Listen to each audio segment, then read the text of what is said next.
नमस्कार दोस्तों, मैं अशोक एक बार फिर से मेवाड़ मिशन पॉइंट की यूट्यूब क्लास पर आपका स्वागत करता हूं। और मैंने आपको ये तीसरा भाग है अपना, यानी सहायक संधियों का मैंने आपको 2 भाग पहले से करवा दिए थे और उन 2 भागों में मैंने आपको क्या करवाया, एक बार रिपीट मारते देखिएगा। मैंने जब पहले आपको पढ़ाया था तो मैंने कहा था कि बूंदी रियासत थी। बूंदी रियासत जो थी वो उसका शासक था बुद्ध सिंह, है ना। यानी कि मैंने बताया था ये राजस्थान था अपना। बूंदी बूंदी का शासक कौन था? बुद्ध सिंह था। बुद्ध सिंह बूंदी का शासक था। और जयपुर जयपुर का कौन था? सवाई जय सिंह। कौन था? सवाई जय सिंह था। तो मेरे प्यारे साथियों, जब मैंने ये बताया कि जब सवाई जय सिंह किस पर बूंदी पर हस्तक्षेप करने लग जाता है, मैंने आपको पूरी जानकारी बता दी, एक बार रिपीट कर रहा हूँ, ध्यान से सुनिएगा। जब बूंदी का शासक सवाई जय सिंह बुद्ध सिंह पर आक्रमण करता है या फिर इनके राज्य काज में हस्तक्षेप करने लग जाता है, तब जो इनकी पत्नी होती है अमर कुंवरी, अमर कुंवरी जो इनकी पत्नी होती है अमर कुंवरी, वह मराठों को बुलाती है। और मराठों में भी कौन? मल्हार राव होलकर। किनको बुलाती है? मल्हार राव होलकर को बुलाती है। अमर कुंवरी मल्हार राव होलकर को बुलाती है। मल्हार राव होलकर आते हैं बूंदी सर्वप्रथम। और जब जो ये सवाई जय सिंह था, सवाई जय सिंह अपने जवाई दलेल सिंह को बूंदी का शासक बना देता है। बूंदी का शासक दलेल सिंह को बनाता है कौन? दलेल सिंह को कौन बना देता है? सवाई जय सिंह। ये इसको बना देता है यहाँ का शासक बूंदी का। कुछ समय बाद में इनके बुद्ध सिंह पुत्र होता है, सॉरी बुद्ध नहीं सिंह, उम्मेद सिंह पुत्र होता है। फिर वापस ये शासक बनता है, मराठे इसको शासक बना देते हैं। यानी जो ये होता है उम्मेद सिंह, इसको शासक बना देते हैं कौन? मराठे। ये थी अपनी शुरुआती जानकारी कि किस प्रकार से सवाई जय सिंह बूंदी के शासक बुद्ध सिंह के राजकाज में हस्तक्षेप करता है, किस प्रकार से वह अपने जवाई दलेल सिंह को शासक बना देता है और उम्मेद सिंह को हटा देता है। लेकिन वास्तविक अधिकार किसका था? उम्मेद सिंह का अधिकार होता है। मराठे आते हैं, वापस बूंदी का शासक बनाते हैं उम्मेद सिंह को। लेकिन कुछ समय बाद मराठा जाने के बाद सवाई जय सिंह पुनः दलेल सिंह को बूंदी का शासक बना देता है। और ये शासक कौन था? ये शासक था बूंदी के सालिम सिंह हाड़ा का पुत्र था ये। और ये इनकी जागीर कौन थी? करवेर के जागीरदार थे। ये कहाँ के थे? करवर के जागीरदार थे। कौन थे करवर के जागीरदार?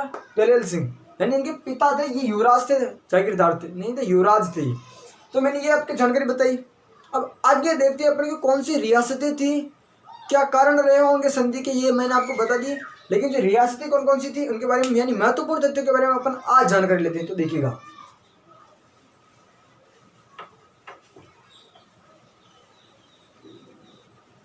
तो मेरे प्यारे साथियों, अगर आगे बात करें अपन, तो 1 मिनट आप देखिएगा कि निम्न रियासतें, यानी कि रियासतें कौन सी थी, देखिएगा। बीकानेर,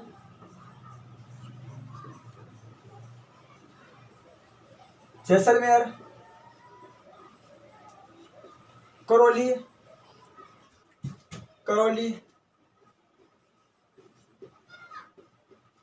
किशनगढ़ और अलवर। क्या थी? अलवर।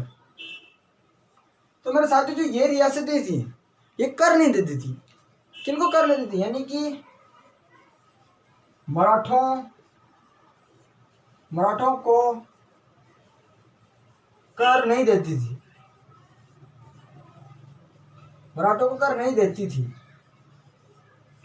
तो ये रियासतें थी मेरे साथियों, ये मराठों को कर नहीं देती थी, यानी किसी प्रकार का कर नहीं देती थी। क्यों? क्योंकि जैसलमेर और बीकानेर दूर होने के कारण मराठे यहाँ तक जा ही नहीं पाए। एक बार ये महत्वपूर्ण तथ्य लिखा रहा हूं मैं, आप लिख भी सकते हो। अब आगे देखते हैं इनके बारे में। ये रियासतें हो गई, ये मराठों को कर नहीं देती थी। ध्यान रखिएगा, ये रियासतें थी 1 2 3 4 5 रियासतें मराठों को कर नहीं देती थी। अब आगे बात करें अपन, यानी मराठों का, यानी कि आगे देखें अपन की राजस्थान में मराठों का हस्तक्षेप, मराठों का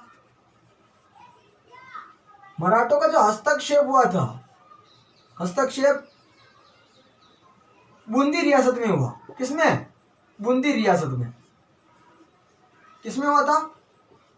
बूंदी रियासत में, है ना। और मराठा, यानी मराठा कौन था उस समय? मराठा सरदार, मराठा सरदार था उस समय मल्हार राव, मल्हार राव, मल्हार राव होलकर। उस समय कौन था? मराठा कौन था? मल्हार राव होलकर मराठा था। ये कौन था? मराठों में, राज्य में, राजस्थान में मराठों का प्रथम हस्तक्षेप बूंदी रियासत में हुआ। मराठों में हस्तक्षेप करने वाला कौन था? मल्हार राव होलकर, है ना। तो मल्हार राव होलकर था। अब आगे देखते हैं अपन सहायक संधियां, है ना। यानी सहायक संधियों में देखिएगा, जो सहायक संधियां थी,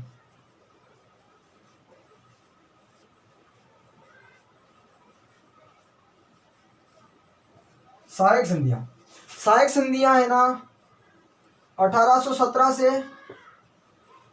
1823 तक चली। कब चली? 1817 से 1823 तक चली। और इस संधियों में, यानी कि अपन को संधियां है ना, अपन में डेट ही डेट है संधियों में। क्या थे? डेट ही डेट है संधियों में, अपन को डेट से ध्यान रखनी ही पड़ेगी। कौन थी? यानी सहायक संधियां कब से कब तक चली? 1817 से 1823 तक चली, है ना।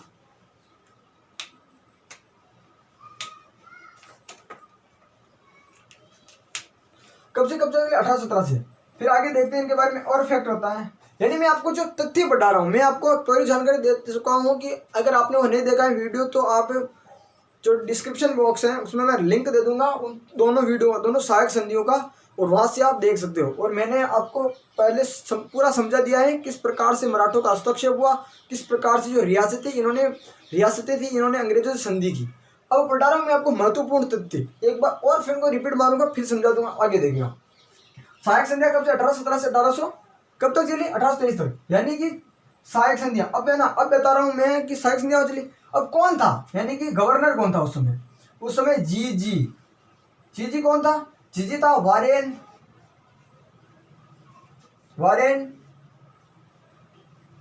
हेस्टिंग्स।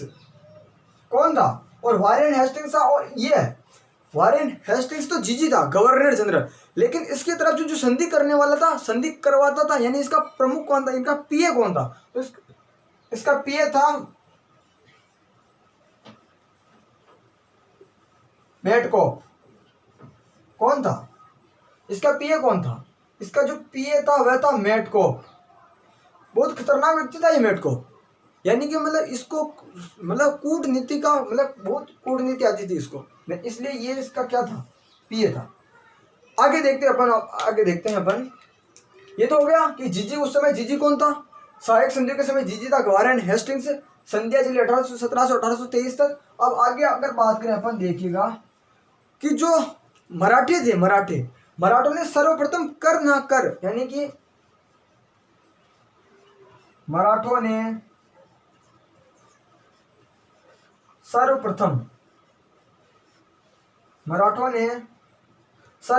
कर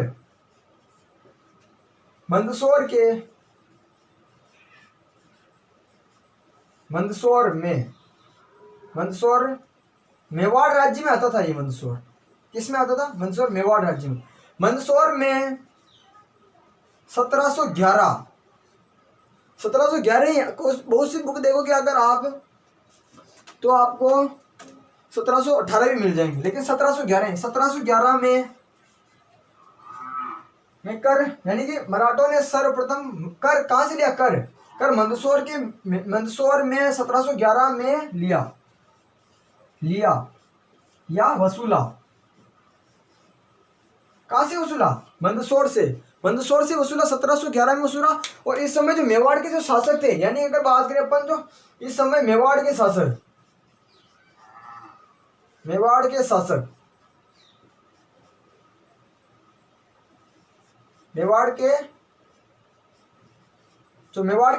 थे इस समय, मेवाड़ के शासक थे संग्राम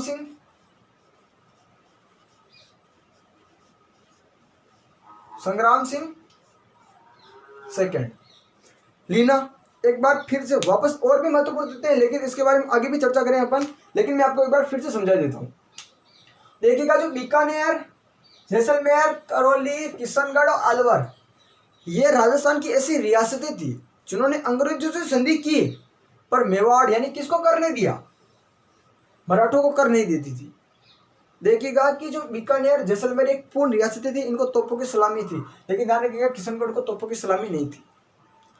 मराठों को कर देने नहीं देती थी कौन सी रियासतें, ये पांचों रियासतें मराठों को कर नहीं देती थी, इन्होंने अंग्रेजों से संधि जरूर की थी। राजस्थान में मराठों का हस्तक्षेप बूंदी रियासत से हुआ, है ना। और बुलाने वाली कौन थी, आपको मैंने बताया अमरकोरी बताया था, लेकिन मैंने जब पहला वीडियो पढ़ाया था तब मैंने उसमें कृष्णा कुमारी बता दिया था, लेकिन कृष्णा कुमारी का डाउट मैंने कल क्लियर कर दिया था आपको। इसमें बूंदी के बुलाने वाली थी अमरकोरी। मराठा कौन था आने वाला, मराठा था मल्हार राव होलकर, मल्हार राव होलकर था। और आगे बढ़ाऊंगा मैं आपको, मल्हार राव होलकर, इसकी माताजी राधाबाई, ये राजस्थान में भी आई थी, और ये गलताजी और नाथद्वारा की तीर्थ यात्रा पर आई थी 1735 में। आगे देखिएगा, है ना। मराठा कौन था उस समय, यानी मराठों का जब राजस्थान में आगमन होता है या मराठों का हस्तक्षेप होता है राजस्थान में, तो उस समय मराठा सरदार था मल्हार राव होलकर।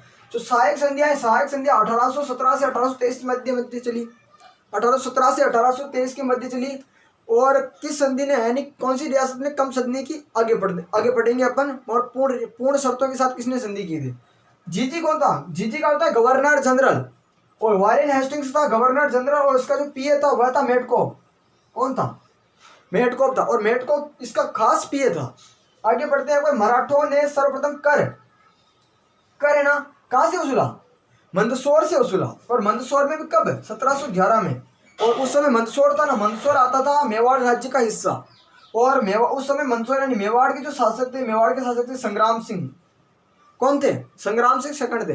यानी कि उस समय है ना, जब मेवाड़, जिस मेवाड़ में महाराणा प्रताप, महाराणा राज सिंह, महाराणा कुंभा, महाराणा सांगा जैसे पराक्रमी शासक हुए, उस राजवंश का जो शासक था, वह शासक इतना कमजोर हो चुका था कि जब वह सेना लेने जाता था तो उसके पास केवल 5 या 10, 15-20 घुड़सवार थे। यानी कि इतनी स्थिति खराब हो गई थी कि, यानी कि मतलब जो सैनिकों को देने तक के पैसे नहीं थे मेवाड़ के महाराणा के पास, यानी इतनी कंडीशन खराब हो चुकी थी। गलती थी, दूरदर्शिता का अभाव था। काश कि जयपुर राजघराने ने मेवाड़ का साथ दिया होता, मानसिंह की तलवारों ने अकबर की छाती का लोकपान किया होता, तो धधकती मरुभूमि में महकती फुलवारी खिल जाती। अरे मानसिंह गद्दार नहीं होता तो सन 1576 में आज़ादी मिल जाती। चलो ठीक है, आगे बढ़ते हैं अपन तो, है ना। एक बार देख लो, फिर से स्क्रीनशॉट ले सकते हो, मैं एक बार फिर से समझा दूंगा। बीकानेर रियासत इन्होंने कर नहीं दिया, कर नहीं देती थी मराठों को। मराठों का हस्तक्षेप बूंदी में हुआ था, मराठा सरदार मल्हार राव होलकर था। सहायक संधियां 1817 से 1823 के मध्य चली। जी समय वारेन हेस्टिंग्स था, हेस्टिंग्स का पीए मेटकोप था। मराठों ने सर्वप्रथम कर मंदसौर से लिया था, मंदसौर में लिया था 1711 में। और इस समय जो मंदसौर था मेवाड़ राज्य का हिस्सा था, और यह संग्राम सिंह द्वितीय यहाँ के शासक थे। स्क्रीनशॉट ले सकते हो इस बार।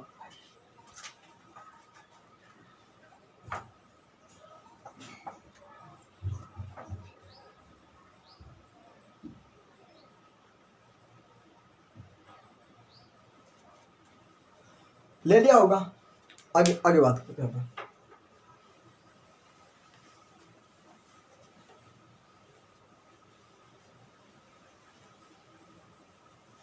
स्क्रीनशॉट मैंने आपको पहले बोल दिया कि जो भी पढ़ा रहा हूँ अभी ऊपर से पढ़ा रहा हूँ, मैं आपको गहराई से नहीं पढ़ा रहा, क्योंकि वो रीड में पूछे जाते हैं, ऐसे गहराई से पूछे जाते हैं एजुकेशन, रीड से पूछे जाते हैं, अपन यहाँ से नहीं पूछे जाते। अब आगे पढ़ते हैं अपन, देखिएगा, है ना। अपन देखते हैं आगे, देखिएगा कि सर्वप्रथम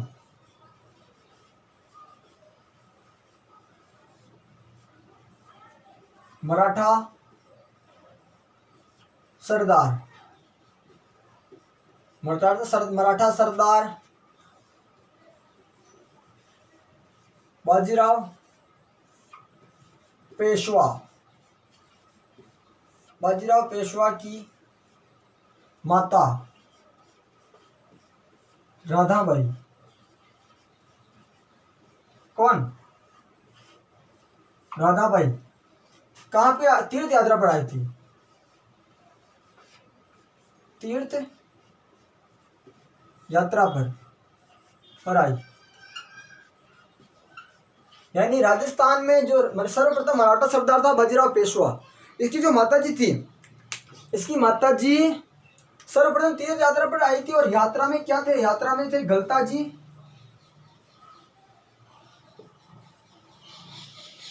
व नाथ द्वारा। यानी जो राधाबाई थी ये गलता जी और नाथ द्वारा की यात्रा पर आई थी और ये बूंदी में भी आई थी। यानी कि अगर क्वेश्चन तो यही से भी पुटअप हो सकता है मेरे साथियों कि वह कौन सी राजमाता थी जो सर्वप्रथम राजस्थान में आई थी, तो वह थी राधाबाई। कौन थी? राधाबाई। और सर्वप्रथम बूंदी रियासत में आई थी। और यह राजस्थान में क्यों आई थी? यह आई थी गलता जी और नाथ द्वारा की तीर्थ यात्रा पर, है ना। यहाँ तक हो गया डाउट क्लियर? मैंने आपको बता दिया मेटकॉप। मेटकॉप कौन था? मेटकॉप अंग्रेजों की ओर से हस्ताक्षर करने वाला, यानी कि अंग्रेजों की ओर से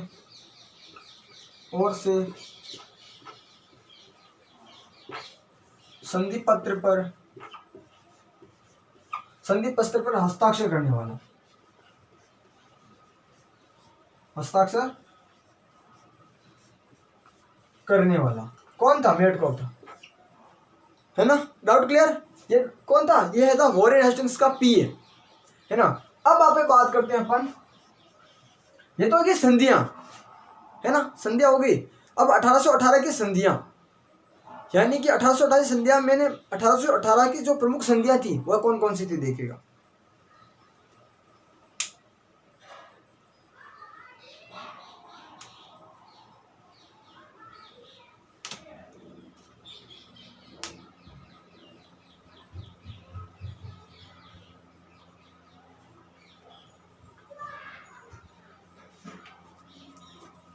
अब देखिएगा संधि के बारे में बात करें।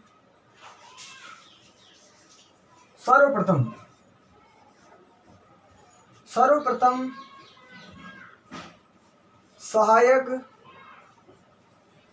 सहायक संधि करने वाली रियासत कौन थी? यानी जो सर्वप्रथम सहायक संधि जिसने की थी, सर्वप्रथम सहायक संधि करने वाली रियासत कौन थी? सर्वप्रथम सहायक संधि करने वाली थी रियासत थी करौली। कौन थी? सर्वप्रथम सहायक संधि करने वाली सर्वप्रथम रियासत थी करौली। और इसके बाद में आती है सर्वप्रथम सहायक, यानी पूर्ण शर्तों के साथ। क्या? पूर्ण शर्तों के साथ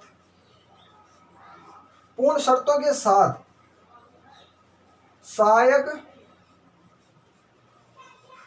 पूर्ण शर्तों के साथ सहायक संधि करने वाली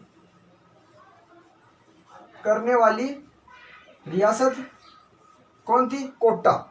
क्या थी? कोटा, है ना। आगे देखिएगा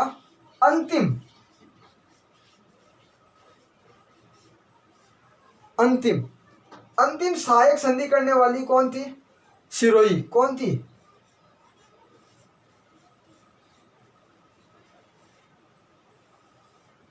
अंतिम सहायक संधि करने वाली रियासत थी करौली। सिरोही थी सिरोही थी। अब देखिएगा आगे, सर्वप्रथम मराठा सरदार कौन थे? बाजीराव पेशवा की माता जी राधाबाई तीर्थ यात्रा पर आई थी सर्वप्रथम, और कहाँ पे आई थी? गलता जी और नाथ द्वारा, है ना। यानी कि जो सर्वप्रथम मराठा, वह कौन सी राजमाता थी जो सर्वप्रथम कहाँ पे आई थी? राजस्थान में आई थी। और गलता जी व नाथ द्वारा की तीर्थ यात्रा। मेटकॉप अंग्रेजों की ओर से हस्ताक्षर करने वाला था। मेटकॉप कौन था? अंग्रेजों की ओर से हस्ताक्षर करने वाला जी था ना, वो वॉरेन हेस्टिंग्स, उसका पीए था। सर्वप्रथम सहायक संधि करने वाली रियासत थी करौली। पूर्ण शर्तों के साथ सहायक संधि करने वाली थी कोटा। और अंतिम सहायक संधि करने वाली थी कौन थी? सिरोही। और इसने कब की? 1823 1817। और मैंने आपको पहले बताया कि सहायक संधियां कब तक चली? 1817 से 1823 तक चली। तो दोस्तों ये थी महत्वपूर्ण तथ्य। आगे भी हैं कि किस रियासत ने किस प्रकार संधि की थी और क्या कारण रहे होंगे संधि के, कि जो हिंदू राजा यानी कि जो राजपूत राजा इतने प्रबल हुआ करते थे, उन्होंने संधि की जरूरत क्यों पड़ी। तो दोस्तों वह टॉपिक पढ़ेंगे अपन कल। आज के लिए इतना ही, तब तक के लिए जय हिंद, जय भारत, वंदे।